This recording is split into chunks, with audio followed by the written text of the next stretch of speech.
Hola mamis, welcome back to the Dímelo Mami channel. If you're new, my name is Nadja. Welcome. In this video, I'm going to share some tips to work from home. Because of what's going on in the world with the coronavirus, I'm going to focus more so on working from home with kids during this time of the coronavirus. Meow Mommy. For those of you that don't know, I've been working from home for a little over 4 years now. I transitioned to my home office towards the end of my pregnancy with my second child, my son, and he's about to be 4 in just a couple of weeks. I know that this transition has happened for a lot of people overnight pretty much, so it's a lot to adjust, not only for parents, but for children as well. My first tip is to continue with your morning routine. So that window of time that you had to spend waking up your kids, getting them ready for school, giving them breakfast, taking them to school, and then commuting to work, you can either sleep in, which I know is super tempting, believe me, or you can make the most of that free time that you have, even if it's just temporarily, and make the most of it. Jumpstart your day. I like to wake up at 5 a.m. It doesn't happen every morning, but I definitely like to wake up before my kids. So I like to focus on personal development. For me, that's watching or at least listening to some YouTube videos. Lately, I've been listening to Gary Vee and Tony Robbins. I just like that in-your-face kind of tough love motivation, and I definitely get that vibe from them. So listening to something like that first thing in the morning, it really does well for me because mindset is everything, and you need to have your mind right in order to tackle on all the tasks on a professional level and still be mom to your little coworkers who really are the bosses in this. As I'm working on my personal development, I also do a light workout, nothing crazy, but something to get my body going. Once I'm done with my at-home workout, I move on to special tasks and projects that are unrelated to my 9-to-5 at-home job. And these are things that I'm passionate about, little side jobs that I have. For example, the Dímelo Mami blog, this YouTube channel, and just some other things that are in the works. This is the perfect time to work on whatever you have going on, whether you're starting from scratch or just developing it. So by the time I'm done working on all those special tasks and projects, I treat myself to the first cup of coffee. It's definitely so worth it to just wake up, get out of bed, and make the most of your morning before you have to clock in as a mom. Another suggestion is to structure your day, but don't go overboard. I thrive off tools that allow me to be productive and really maximize my day. So lists, schedules, calendars, reminders, you name it. But you have to be realistic too, especially if you're working from home while you're taking care of your kids. Schedule around a newborn is completely different than a schedule around a baby that's just learning how to talk or walk or, just 2, 3, or 4. So it's definitely a lot easier now. Now, my job is pretty predictable, but every day is different. So as soon as I sit down, I skim through my emails. I just create a list of all the things that I have to do.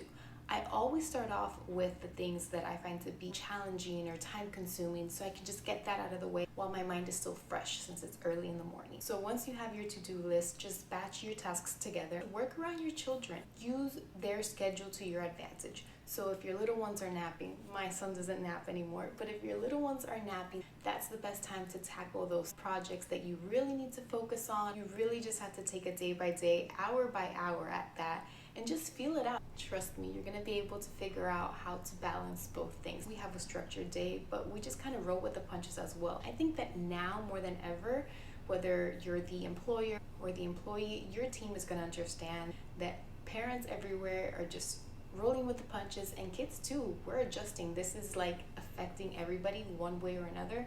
So I don't think you're going to have any problem trying to get it all done. As long as you communicate and you apply yourself, you're going to be just fine. The next one is to continue eating as you would if your kids were going to school or if you were in the office. You have to pretend that you don't even see your fridge, freezer, or pantry, because if not, you're just going to be snacking all day. So you really have to find that balance. I've gone from not eating all day just because I'm so into my work. I want to keep going, and I notice, it's 4 o'clock, I'm starting to feel hungry. Over snacking is an issue too. Sometimes when you're bored, you just tend to look for something to munch on, and that happens with kids a lot. I'm sure you've noticed that while your kids are at home on those no school days. They're going to be home for a while, so make sure that you continue treating it as you would if they were in school. You don't have to pack their lunches. I don't make my daughter actually pack her lunchbox, but we do come up with a menu for breakfast and lunch, and whatever my daughter eats, my son eats. Whatever my son eats, my daughter eats. I might modify something, but before it was like I was open restaurants, like, here's the menu, what would you like, what would you like, and I was just cooking too many things. We decide on the breakfast and lunch ideas for the week, and it makes life so much easier. So my situation's a little different because my son was born into this. This is all he's known, whereas my daughter, she was a little bit older once I started working from home, so she's seen the transition from working in the office and working at home. And like I said, with the coronavirus, this has happened overnight. So it's very important, I think, to speak with your children. It obviously depends on the different ages. They may be having questions already. My 3-year-old is always asking questions, and thankfully there's a lot of resources online that can really help you out. It makes it easier if you communicate with your family so that everybody's on the same page. For younger kids, something that I did with my son for a while, since he's really into cars, is you can cut out a green circle and a red circle, and whenever you're not available for a couple of minutes, you put out your red circle so they know, okay, red light, mommy's not available, I'll save whatever questions I have for later. Green light, okay, mommy's available. And that really worked out for us. Of course, I would tell them if you need to go to the potty or if it's an emergency, forget the red light. But it's something to just let them know, okay, she's busy, she's not. Talk to your new coworkers, talk to your team, your dream team, and let them know what's going on in the world and why this is the new normal for now. So something that I think has affected all of us as parents is the fact that we have to continue our children's education from home.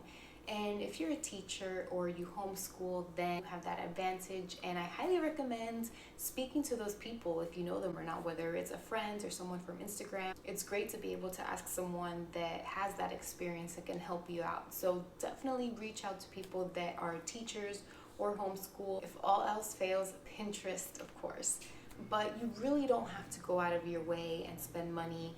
You don't have to go to stores. I mean, most stores are closed now, and you really shouldn't be putting yourself at risk just because you feel that you need things. Work with what you have. Use this time to get creative and come up with different ways that you can continue your child's education in a different way.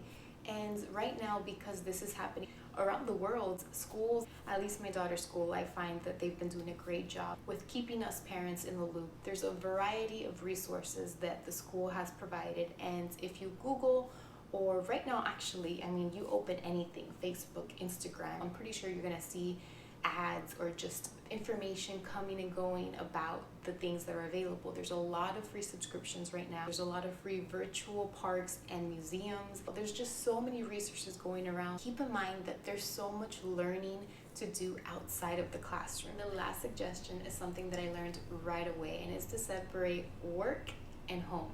Because if you take a look around you, you're gonna feel overwhelmed with everything that you have to do. You have to separate your work to-do list from your home to-do list. Of course, every job is different, and there's a lot of factors that come into play when figuring out a schedule that works for you. All right, so those are just some of the tips that I've learned since working from home with kids.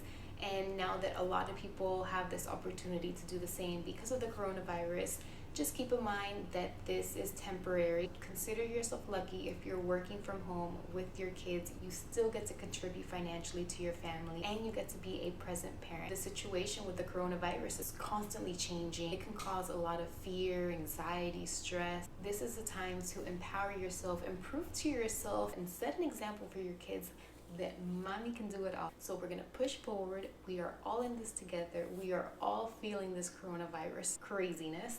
This will pass. I hope you found this video to be helpful. If you did, give it a like, leave me a comment, let me know what other type of videos you guys want to see. I'll see you guys in the next video.